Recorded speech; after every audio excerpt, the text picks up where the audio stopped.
హిందూ ధర్మం అన్నది ఆలయ కేంద్రంగా నడుస్తుందన్న విషయం మనకందరికీ తెలిసిందే అధ్యక్ష. ఆలయాల్లో వ్యవస్థలని మార్పు చేయకుండా, సదుపాయాలు పెంచకుండా, అర్చక వ్యవస్థలని బలోపేతం చేయకుండా భక్తులను సంతృప్తి చేయడం సాధ్యం కాదు అన్న విషయం మీకు తెలుస్తోంది అధ్యక్ష.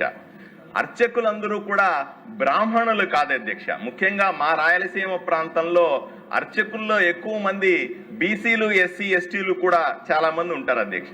ఇక్కడ విచిత్రమైన అండర్స్టాండింగ్ ఏమిటంటే, ఒక డిగ్రీ పూర్తి చేయాలంటే 3 సంవత్సరాలు మాత్రం సరిపోతుంది. ఏ డిగ్రీ అయినా సరే మాక్సిమం అంటే 4 ఏళ్ళు అధ్యక్ష. కానీ వేదం చదవాలంటే 12 సంవత్సరాలు, ఆగమం చదవాలంటే 8 సంవత్సరాల సమయం పడుతుంది అధ్యక్ష. ఇంత ఎక్కువగా చదివి ఇంత సమయాన్ని వెచ్చించినప్పటికీ కూడా బాల్యమంతా, యవ్వనమంతా అక్కడ పోయినప్పటికీ కూడా వాళ్ళల్లో నిరుద్యోగ సమస్య చాలా ఎక్కువగా ఉంది అధ్యక్ష.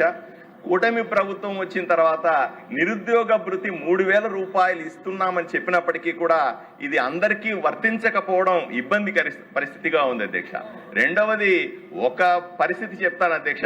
మామూలుగా కరువు పనుల కోసం, మట్టి పనుల కోసం పొద్దున వెళ్ళేటువంటి కార్మికుల కంటే కూడా తక్కువ జీతాలు వచ్చేటువంటి, తక్కువ ఆదాయం ఉన్నటువంటి ఈ అర్చక వ్యవస్థ చాలా ఇబ్బందికరమైన వ్యవస్థ అధ్యక్ష.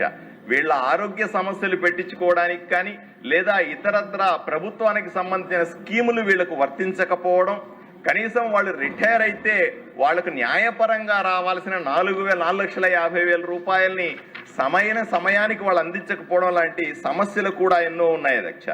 ధూపదీప నైవేద్యానికి నోచుకొని ఎన్నో ఆలయాలు మనం కళ్ళతో చూస్తా ఉన్నాం. సుమారుగా 4 లక్షలకు పైగా ఆలయాలుంటే వాటిలో 27,000 మాత్రమే ఎండోమెంట్ కింద ఉన్నాయి. మిగతా వాటిని కాపాడాల్సిన బాధ్యత కూడా ప్రభుత్వానికి ఉంది అధ్యక్ష. ధన్యవాదాలు అధ్యక్ష. ఏదైతే పౌరోహిత్యం స్వీకరించి పౌరోహిత్యాన్ని కులవృత్తిగా భావించి రాష్ట్రంలో దాదాపుగా 2 లక్షల మంది జీవనోపాధి పొందుతూ ఉన్నారు అధ్యక్ష. అటువంటి వారికి సంక్షేమ పథకాలు కానీ, లేదంటే ప్రభుత్వం తరఫు నుంచి సహకారం కానీ అందించిన నేపథ్యంలో వారు తీవ్రమైన ఆర్థికంగా సమస్యలు ఎదుర్కోవడమే కాకుండా అనేక రకాలుగా ఇబ్బందులు పడుతున్న నేపథ్యంలో ఈ కుటుంబాలకి న్యాయం చేయడం కోసం ప్రభుత్వం పెద్ద మనసు చేసుకుని, ఏదైతే కూటమి మేనిఫెస్టోలో పేర్కొన్నట్టుగా పౌరోహిత్యాన్ని అధికారికంగా ప్రకటించడమే కాకుండా రేపు రాబోయే గోదావరి పుష్కరాల సందర్భంగా ఉభయ గోదావరి జిల్లాల్లో ఉన్న పురోహితులకి తగిన ప్రోత్సాహం అందించే దిశగా ముందుకు తీసుకెళ్లాలి.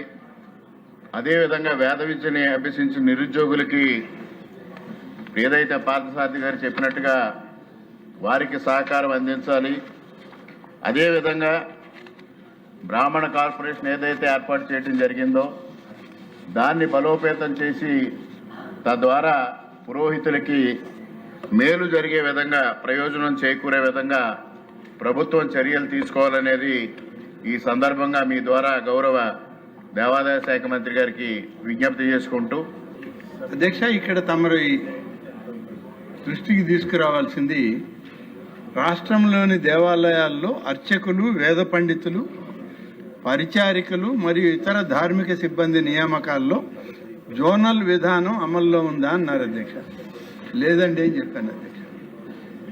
రెండవ బి ప్రశ్న, ప్రధాన దేవాలయాల్లో నియామకాల్లో రాయలసీమ ప్రాంతానికి అర్చకులు, వేద పండితులకు అన్యాయం జరుగుతున్నట్లు ప్రభుత్వం దృష్టికి వచ్చిందా అన్నారు అధ్యక్ష. అధ్యక్ష, ఇవాళ 344 పోస్టులు ప్రకటించుంటే 172 పోస్టుల్ని రాయలసీమలో ఉన్నటువంటి ప్రధాన ఆలయాల్లోనే ఫిలప్ చేస్తున్నాం అధ్యక్ష. అలాగే సి ప్రశ్న అధ్యక్ష, శ్రీశైలం, మహానంది, శ్రీకాళహస్తి, కాణిపాకం వంటి ప్రధాన ఆలయాల్లో నియామకాల్లో స్థానికులకు ప్రాధాన్యత ఇచ్చేందుకు తీసుకున్న చర్యలేంటి? అధ్యక్ష, ఈ ప్రధాన ఆలయాలైన వీటి దగ్గర ఖాళీలు ఏర్పడ్డప్పుడు వచ్చినటువంటి ఖాళీలకు అనుగుణంగా ప్రకటనలు తీసుకునేటప్పుడు ఆయా ప్రాంతాల్లో ఉన్నటువంటి వేద పండితులకి అలాగే ఆగమ పండితులకే ప్రాధాన్యత ఇస్తున్నాం అధ్యక్ష. దానిలో ఏ ప్రాంతం వాళ్ళు అనే దానికన్నా పూర్తి మెరిట్లో చేయడం జరుగుతుంది అధ్యక్ష. ఈ మధ్యకాలంలో ఒక 15 మరి అర్చకులు వేద పండితుల యొక్క పోస్టులు ఫిలప్ చేయాల్సి వస్తే దానికి రాష్ట్రంలో ఉన్నటువంటి ప్రధాన ఆలయాల్లో ఉన్నటువంటి ఆగమ పండితులను వేద పండితులనే కమిటీ సభ్యులుగా వేసి తద్వారా వాళ్ళ ద్వారానే ఇంటర్వ్యూలు జరిపి ఈ 15 మందిని సెలెక్ట్ చేస్తే అధ్యక్ష 1400 చిల్లర మంది ఇంటర్వ్యూకి వస్తే 15 మందిని సెలెక్ట్ చేస్తే ఎవరికి తీసుకోవడం లేదు అధ్యక్ష. 0.1, 0.2 మార్కుల్లో వాళ్ళని సెలెక్ట్ చేయాల్సిన పరిస్థితి ఏర్పడింది అధ్యక్ష. అంటే ఇవాళ వేద పరిజ్ఞానం, సంస్కృత మీద ఒక పట్టు ఇవన్నీ కలిగినటువంటి వాళ్ళు ఆంధ్రప్రదేశ్ రాష్ట్రంలో ఎక్కువగా ఉన్నటువంటి విషయాన్ని అది ప్రధానంగా మనం గమనించాల్సిన అవసరం ఉంది అధ్యక్ష. కాబట్టి చాలా కాంపిటేటివ్గానే ఈ సెలక్షన్స్ కూడా జరుగుతున్నాయి అధ్యక్ష. డి ప్రశ్న రాయలసీమ జోన్లో పరిగణలోకి తీసుకొని స్థానిక నిరుద్యోగ అర్చకులు వేద పండితులకి ఉపాధి అవకాశాలని చెప్పి అడిగారు అధ్యక్ష. నేను చెప్పాను అధ్యక్ష, దాదాపుగా 344 పోస్టులు సెలెక్ట్ చేస్తే 172 పోస్టులు రాయలసీమకే ఇవ్వడం జరిగింది అధ్యక్ష. ఇంకా కూడా ఎక్కడైనా అవకాశం వచ్చినప్పుడు ఆ ప్రాంతాన్ని, ఆ ప్రాంతంలో ఉన్నటువంటి ఆ యొక్క పోస్టుల యొక్క పరిధి, కేడర్ పోస్టింగ్ పరిధి, వాటిని దృష్టిలో పెట్టుకునే వేద పండితులు విజ్ఞానవంతుల్ని దీనిలో తీసుకోవడం జరుగుతుంది అధ్యక్ష. అటువంటప్పుడు ప్రాంతాన్ని దృష్టిలో పెట్టుకుంటే వేదం, ఆగమం వెనకబడుతుంది అధ్యక్ష. ప్రధాన కర్తవ్యం వేదం ఉండాలి, ఆగమ పండితులు ఆలయాల్లో ఉండాలి, వచ్చిన భక్తులకి సరైనటువంటి సేవలు అందించడానికి అగ్రభాగాన వేద విజ్ఞానులు, ఆగమ పండితులకి ప్రాధాన్యత ఇస్తున్నాం అధ్యక్ష.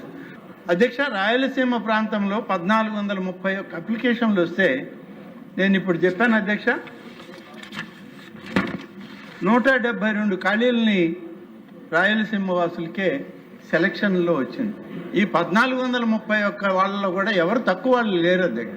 అందరూ 95 మార్కులు పైన వచ్చిన వాళ్ళు.